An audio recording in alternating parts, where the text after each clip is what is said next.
In a million years, if you would have told me when I was a punk hardcore kid rolling around in a smelly van with 5 other guys playing, smelly clubs, that I'd be driving a vehicle that cost more than I'd probably made in the past 10 years of my life. I would have laughed at you if you said that one day you're going to own a limousine company, Tim. I would have just said, you're out of your mind. That's not punk.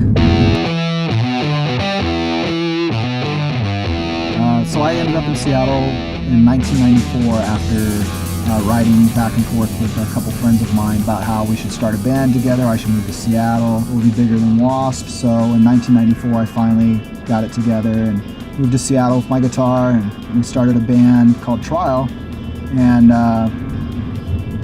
we toured the U.S., toured Europe. We weren't bigger than Wasp like they had promised me, but we did all right for ourselves. Through all the touring of my band Trial, I would always get, the odd job here and there, customer service job, telemarketing job, even coffee barista, how cliche in Seattle to be a barista.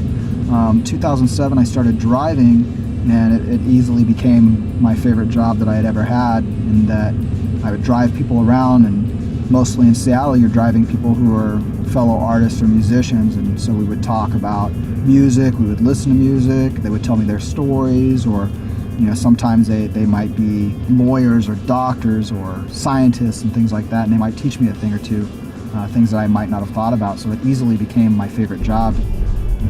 So after the split with that company, coming home to the wife and saying, all right, well, that's over with, I don't know what I'm going to do now. So she said, what would stop us from doing our own thing? You know how to operate everything. And I said, well, we would need a car. That's the biggest thing that we need. So we got our money together, our savings, and we purchased our first car in May of 2010. Now we're up to 4 of our own vehicles that we own, and partner with 15 other guys that own their vehicles. For me, with driving, I didn't think that it was going to be my career, and I can't imagine that for everybody they think, oh, that's what I want to do in life, I want to be a chauffeur, that's my career.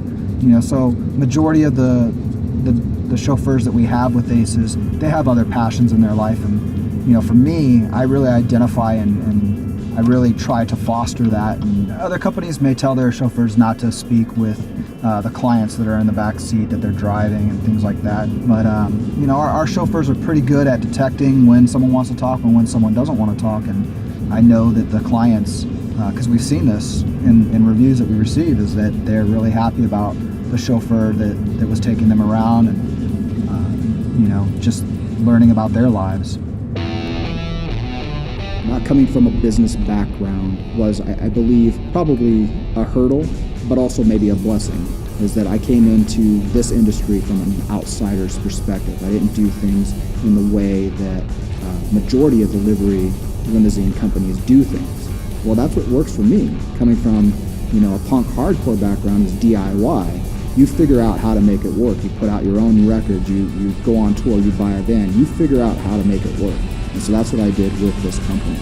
It's really the best job I ever had.